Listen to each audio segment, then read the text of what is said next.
Tawag lang mo kami sa ano. Kaya. Good morning. Good morning. Good morning. Kaya na kayo. Breakfast. Anta? Magandang umaga, Miss, of course, Manong Ted at Miss Lily, magandang umaga sa inyo. Of course, alam ko naman live tayo. Good morning! Well, sa ngayon, mag-start pa lang kami kasi kahapon, pinawagan ako ng Sir Trombongo, pinapunta ako ng Presidente dun sa kanya, dun sa may dapa. Kasi marami dun kaawa-awang mga kababayan. Eh, yun, sinama ako ng Sir Trombongo kasama yung ibang cabinet members at si Presidente.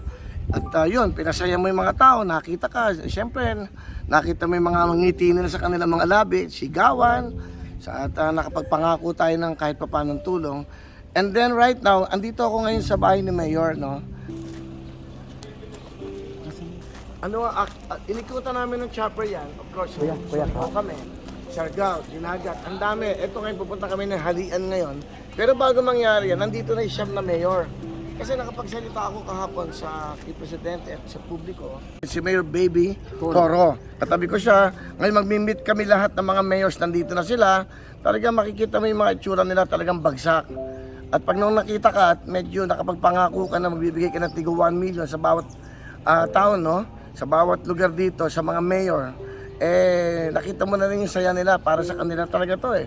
Kung nandito ka siguro, kahit ikaw gagawa ka ng paraan, Manong Ted, para makapagbigay ka ng tulong sa mga kababayan natin dito. Kaawa-awa, walang makain, walang tubig, walang pagkain. Lalong-lalo na ngayon, mag-iikot ako, 2 chopper kami, balik-balik kami. Pupuntahan namin yung mga isla talagang hindi pa napupuntahan. Yun ang nakikita kong kailangan eh, kasi talagang wala, talagang wash out talaga dito yung mga bahay. So yung pagkain, of course, ang local government ang gumagawa ng paraan. I think marami naman deliveries, marami naman pinapadala yung ating mga ano dito, military, mga sundalo, sa mga aeroplano, ano po ma'am? Private sectors. Yung mga private sectors, marami naman tumutulong. Kaya lang, yung pagdadala nga, tama ka eh. Nung napanood kita ng isang araw, tama ang point mo na kailangan private helicopters ang magdadala kasi hindi naman pwedeng dalhin lahat. Kasi walang malalandingan yung mga ano natin, Black Hawk. Yung mga aeroplano, wala. Kailangan talaga yung mga private helicopters. Kami, katulad ngayon, after na meeting ko sa siyam na mayors, bibigay ko yung aking pangako, iikot na kami ng buong Surigao, Siargao at Dinagat. Sir, ang pisala talaga namin, sir, 90% down ang Siargao. So lahat ng munisipyo, sir, down. Ang mga isla namin, wala talaga, sir. Kaya nga nakaabot doon ang ilang opisyalis namin after 3 days. Nakapunta sila doon pero wala kaming madalag except dilata, walang bigas sir, walang bigas. Wala kaming mabiling bigas kasi puro basa. Iyon ang sir nangyari dito. Ngayon wala ding mga bubong sir, yung mga kasamahan natin dito. Noon sila nagluluto sa kalsada, doon din natutulog. Nakaupo lang. Yung iba nakahiga na diyan sa kalsada, kaya pasalamat kami talaga kay Presidente Duterte pumunta dito, kay si Turbong at lalo na po kay Willie. Kasi nag-promise siya magbigay ng 1 million kada mayor. Malaking tulong talaga po ang bibigay niya sa amin. So siguro makalagay na kami ng bubong, saka bigas, pagkabili kami ng bigas. Ang hirap pumunta kasi yung lahat naming pambutse nasira. Yung barko namin, yung mga lansya namin nasa pier na inangkat, nandiyan na sa lupa. Nasa pier, nakaangat na sila. So wala kaming magamit. Tinitignan ko kung paano gagawin. Yun na lang ang pamasko ko sa kanila. Wala naman akong gagawin. Hindi makapiling ko naman sila ngayong Pasko. Actually ngayon, siguro pupunta kami ng isla maghapon eh. Baka matulog ulit dito. Bukas babiyahe kami ng umaga. Baka buhol kami kung saan man yung mga lugar na talagang kawawa. Makapagbigay lang ng tulong. Bibigay ko lang yung pera nila dito. And then, ngayon, mag-report din ako sa iyo kahit bukas kung ano nangyari. Padadala kita ng mga videos. Kasi kukunan ko to kung ano yung mga Totoo yung sabi ni Mayora na natutulog ang tao sa kalye. Wala talagang makain. Makikita mong luha, mga sulat. Kung meron tayong konti, di ba? Kahit pa paano naman makatulong tayo. Hindi, gusto ko lang sabihin, Manong Ted, nagsimula sa iyo to. Nung pinapanood kita, kung di mo sinabi yung mga may private helicopters, o nga Kaya isang kaibigan ko si Ed Bikyap, sabi ko pero ng chopper mo piloto. 4 kaming piloto, ako nagpalipad kahapon, ako mag-iikot. Sige, maraming salamat din sa inyo. Thank you sa iyo, Manong Ted, dahil sa iyo talaga. Okay, Merry Christmas. Okay, bye. Okay. Mahal na kami mga kababayan kapuso. Ito, para muna ako reporter ngayon. Ngayong araw na to ay, anong araw ba ngayon? Hindi ko na alam. Huwebes, sir. Huwebes. Webes, okay. Thursday ho ngayon, anong oras na? Pasensya na kayo. 9 o'clock po. Alas 9, may meeting, 8:41 to be exact. December 23 po. Bukas, inspirasyon ng Kapaskuhan. Ito yung mga bahay ho na nasa ng bahay ni Odette. Ngayon, ito talagang walang matulugan. Sa tatang, ayan, pati damit niya, timo. Pulit-pulit na, wala pang masuot. Anyway, ang importante ho dito, nandito kami ngayon. Ang programang Wawawin, tutok, tuwing. Okay? Kaya kami nandito, una sa lahat, para makidamay tayo sa ating mga kababayan. Makidamay tayo sa ating mga kababayan kung ano nagiging buhay nila. Ito ho ang buhay nila, tignan nyo. Pagkain, sir. Ano kanyo? Pagkain, wala kami magkain, sir. Ano kailangan nyo? Pagkain. Bahay, wala, sir. Bagsak lahat. Okay, yung bahay nyo lahat, wasak talaga lahat. Di ba? Wasak, mga damit.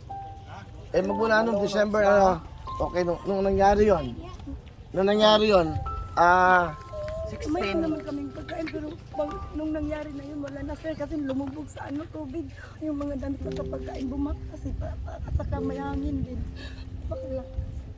Sir, tulungan niyo kami. Oo, Hirap sige. na hirap.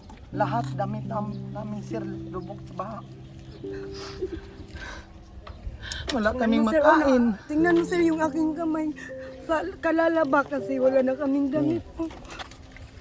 So ano na to? We need food, please help us. Wala na kaming bahay at pagkain, Kuya Willie. We need your help. Okay.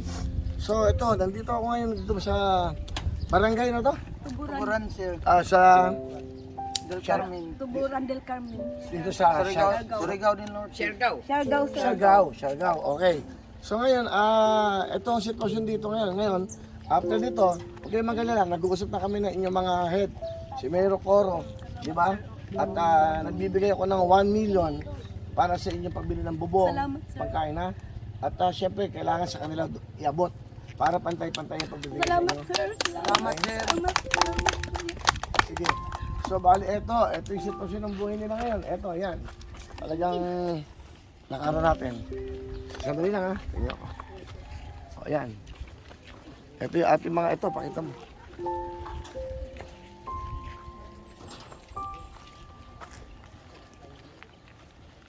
Doon na side siya, nagbagsak siya doon. Kasi bumaha doon eh. Saan po ba? Tayo. Doon, bumaha. Bumaha doon. Yung So, last bumagsak street. lahat na parang nag-landslide. Oh, parang ano doon. Ano, Yung baha water? kasi sir, tumaas yung ang tubig. Ano tawag doon? Baha. Hindi, yung ano? Water surge, ano tawag doon? Yung storm surge siya, okay. So, kung makikita nyo talaga, talagang kumbaga wala talaga. Ito, tingnan nyo rin itong mga bubong ng bahay na ito. Wala sila matulugan, dito lang sakali natutulog. Yung ano sir namin, yung health center. Tingnan yung poste, wala. Talagang zero ho. Buti lang dito yung ating mga kapulisan. Kasama ko si Mayor. Baro yan, nag-iikot ho kami. Yan. Sir, yun ang health center natin sir. Pagpakit. Pati ho health center nila, wala na. So itong sitwasyon ng buhay nila rito, kaya talagang napakahirap. Kung nadinig nyo naman, walang makain, walang tubig, wala lahat. So itong sitwasyon ng buhay nila ho rito. Walang bahay dito na hindi sila. So lahat, o tama si Mayora, 90% po o ng kanilang tinitiran dito ay talagang wala. Kumbaga talagang nalapnos na ng buhay nila rito. Sisipin nyo ho, ilang araw na, ganito pa ang buhay nila, walang batiran, walang bubong. Tumitira man sila sa isang parang sinisilungan, ganoon din naman, walang bubong. Kaya ang gumagawa, maghahanap na lang na po pwede. Eto nga, tinutulugan pala nila yung mga ganito na, ang takip. Parang ginagawa nilang kumot at bubong nila. Yan ang sitwasyon ng buhay dito. Ngayon, after ng meeting ko sa ating siyam ng mga mayors, kasi may mga mayors ako dito eh. Pakita mo, ayan. Ito pa yung ating mga siyam na mayors. Naka-meeting ko ngayon at may pag-uusapan kami para matulungan natin yung kanilang mga town, yung kanilang pong mga lugar. Okay, Mayora, sige po, simulan na po natin. Kasi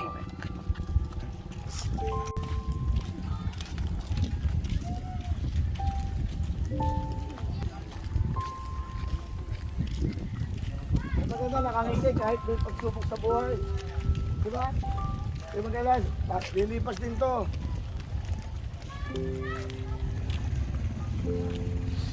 yung simbahan namin, apil, tira. Ay, chapel, no? Oo, yun. So, pumunta ng mga tao eh. Nara yung bubong. Ako na naman sila. Basta tutulungan natin kayo, ha? Salamat sir. Okay. Ito sir ang aking pamilya. Ang gagawin natin, si Mayora na. Ha? Bibigyan ko ng 1 minute. Mas bibigyan ko. Kasi bibigyan ko kayo na. Salamat po. Gawa ko na para mamaya kang papano. Salamat po.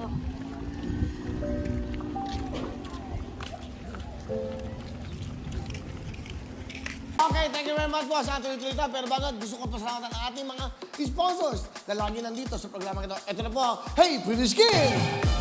Kaya ito na sa lahat ng gustong kuminis ang inyong mga kutis, gumanda ang inyong kagandahan pa. Aba, dapat to, mag-Hey Pretty Skin na kayo. Hey sa ganda, hey sa puti, hey sa kinis. Ito pong Hey Pretty Skin. At yung nakikita nyo yan, walang iba kundi siya po ang Miss Hey Pretty Skin. Walang iba kundi si Miss Ann Barreto.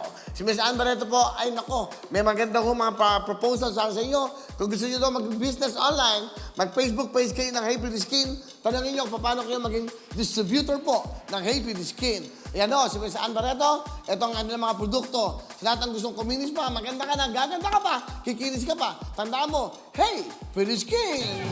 At sa mga bata naman, ito na pakinubo, ito naman ang, of course, Plemex. Ito naman po ang Plemex for Kids. Dito natin, nakikita yung babae dyan. Okay, una yan, okay?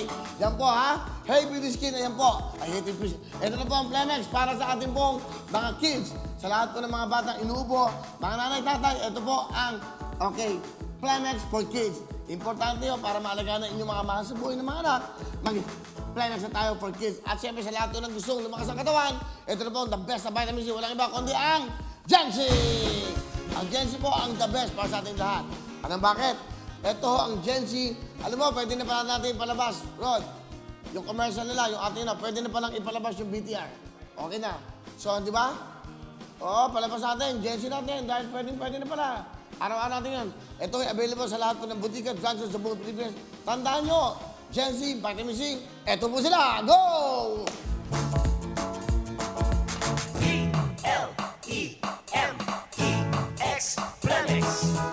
Inuubo at hinihika o nahihirapang huminga? Baka may nakabarang plema. Ilabas niya yan. May Plemex Lagundi para dyan. Plemex for Kids Lagundi Zero para sa mga bata. May sarap tamis orange at banana flavors na kagigiliwan nilang inumin. At para sa adults, may Plemex Forte Capsule and Syrup. Tumutunaw at nagpapalabas ng plema para sa maginhawang paghinga. Plemex Lagundi para sa pamilya.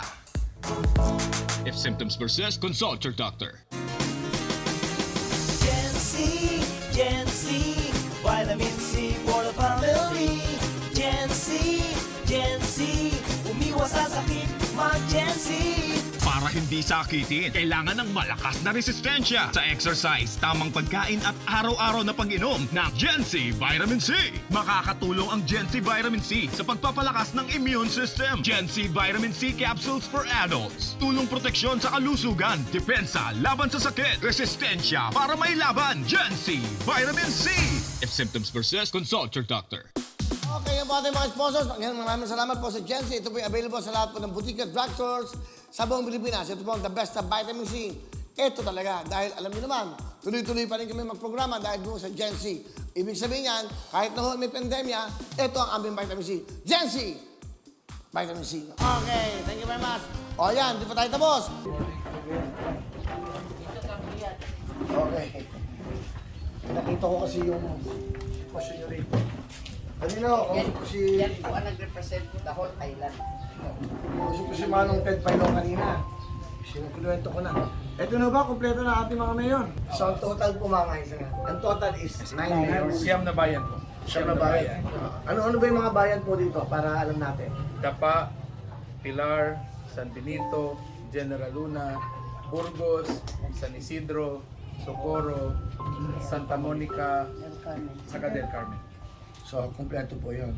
So, nandito ako ngayon sa Del Carmen. Nandito, Del Carmen. Eh, ngayon, nandito ako bilang isang mamamayang Pilipino at isang taong may programa naman na nakapagbigay ng saya at nakatutulong. Eh, gusto ko naman din makatulong. Personal ko po itong pera na naipon ko. So, sa bawat town, 9 towns, no? Sa 9 mayors, mag-aalak po ako, magbibigay po ako ng tagi 1 million sa inyo. Salamat. So, eh. Aayusin ko lang ho, paano, para cash kagad yon para padala sa mga accounts nyo. Kasi walang bangko bukas eh. Walang bangko. So para gagawa ko ng parang ngayon, natawagan ko na yung aming sekretarya kung mapapadala yung kagad sa mga accounts. Pero ang alam ko, paano ba ang accounts sa gobyerno ba, sa personal? Kasi pag gobyerno dapat. Kasi pag personal, medyo baka mas kayo eh. Ngayon, hindi ko alam kung paano magiging discarte nyo. Kayo na mas nakakaalam. Utang muna kami po. Kung may mautangan kami ng mga goods, utang kami. Pagkat pinampiran nyo, mabayaran. Siguro ang pinaka-importante, hindi, kung wala muna makain at tubig. Kaya nga, yun. Ngayon kasi yung yero, o-orderin nyo pa yan eh. Doon muna. Siguro, kung mangungutang kayo, ako na ho yung parang co-maker nyo, ako rin nagbabounce for that. Na ako na ho, nag-garantor nyo, na ito rin yun yung pag-uutang nyo. Basta pagbigyan ng 1 million sa inyo, kayo na ho magbayad nun. Tama.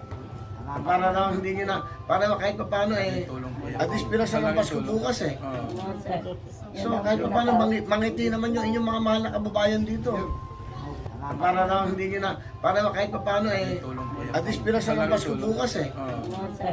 So kahit pa paano, mangiti naman yung inyong mga mahal na kababayan dito. Bakit hindi kayo magpatayo ng malaking gymnasium na hindi na yero? Siguro, ito, lesson na to sa ating lahat eh. Every time na may bagyo, itong problema. Walang komunikasyon, sira ang gym, yung evacuation center, wasak. So saan din tatakbo ang tao? Di ba, bakit hindi yan na hiningin? Kasi laging kayo ang nagiging kawawa, ang probinsya. Lalo-lalo na. Siguro Kuya Will, ako makasagot ako doon sa Kongreso. Okay. Yung sa mga gym kasi, parang hindi pa na ano sa standard ng DPWH, yung para sa typhoon. Oh, like for example, meron kasi silang standard. Ang budget nila per gym is 5 to 7 million lang. So yung 5 to 7 million, kung talagang gawin mo yung Congress, kukulang yan. Hanggang poste lang po yan. So dahil po 7 million lang yung standard nila, mostly, simento yung poste. Pagdating naman sa roofing, yung ano lang, yung yero lang. Oh, kaya yun ang siguro pagbalik namin sa Kongreso, sabihin namin na lakihan yung budget na pondo para doon sa mga evacuation center na gawing full concrete. Siguro dapat Na typhoon resistant. Yung from the Typhoon. Congress, Yeah. talagang meron kayong boses eh. Kasi nandun kayo eh. Ito, dapat mamulat ang tao, mamulat ang mga namumuno ng gobyerno. Ilang bagyo na naman ang dati. Mamamatay na tayo sa lahat dito. May bagyo pa rin eh. So, dapat kayo ngayon na nakaposisyon, sana yun ang pinakamagandang mangyari. Dapat iniwan yung posisyon nyo, ala-ala ng inyong mga ginawa dito sa inyong bayan. Pero huwag kayong mag-alala, talagang no one is to be blamed. Walang pwede sisihin dito eh. Unang may COVID, tapos dumating itong bagyo. Ngayon, pakukuha ko sa stop ko yung account number nyo, para, kasi bukas half day pa yata ang bangko. Kasi 24 na bukas eh. Hindi na nga namin. Kasi Dito po, walang bangko talaga Wala kasi. kaming bangko lang. Wala Kasi kaming bangko bangko. dito. Hindi pa nag-open ang Kasi bangko. nag-close, walang internet. Kailangan cash. Hindi na Walang nga kasi, namin. wala. Hindi nga Hindi nakasya nga, kailangan cash. yung kasi. Wala pa nga kami sweldo. Kung kaya. Yung Dahil sahod wala na namin, nagbukas. gagawin minute ko yung mga yung finance people ko kasi sabi ko magsahod kasi Pasko na nga sa Saturday. Kung magpapasahod kami sa Butuan pa raw kami pupunta. Eh kung sakali, umutang muna nga tayo. Yun nga, Yun na nga ang ginagawa Saan sir. kayo umutang? Sa mga kakilala ng negosyante. Kung Tumutulong meron- sila sir. kung Kumuha meron talaga ka- sila ng mga goods. Talagang inano nila. Kung meron Kasi, kang ano, kilalang negosyante. kung may kilala kang paano negosyante. pag wala? O ganito gagawin natin ha. Iniisip ko kung paano. Kung makakapag-withdraw ngayon o bukas, kasi wala akong pirme eh. Nandito ako eh. Kaya dapat umuwi ako eh. Para bukas, kung gagawa ko ng paraan, pwede ko naman padala sa aeroplano yung cash. With you, Congressman, sige naman. Pwede kayo sumalubong doon sa 9 million. Pipilitin ko gano'n naman. Tatawag ako sa sekretarya ko ngayon. Kailangan ako mag-withdraw eh. Sige yun, iisip ako, didiskarte ako, no? Para mapadala kagad yung pera. So kung katawagan ko kayo, bukas ko rin. Kayo na sumalubong bukas kung madadala yun. Para yun, nakaano na yun, cash.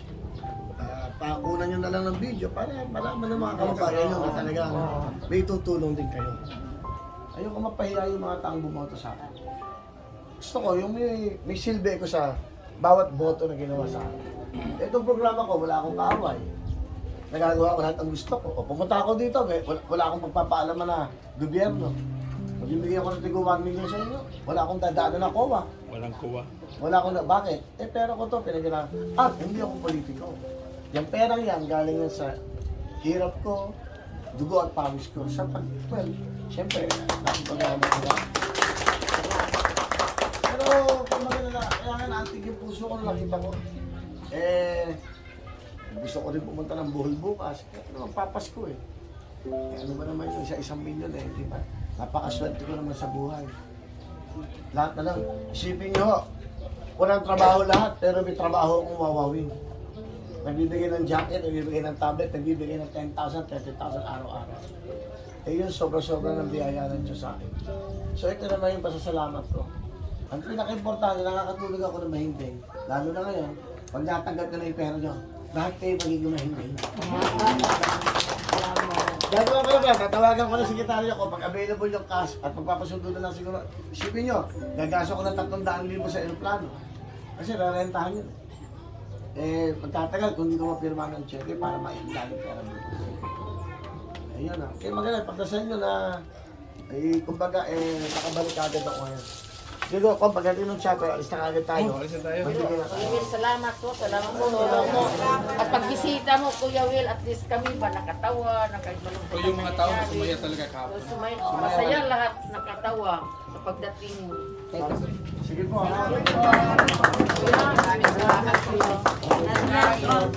Natawag na muna ako sa bangko. Ito lahat. Chicken nyo nga. Tama ito. Para tawag tayo.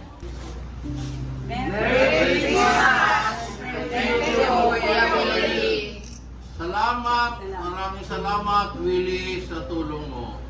Salamat.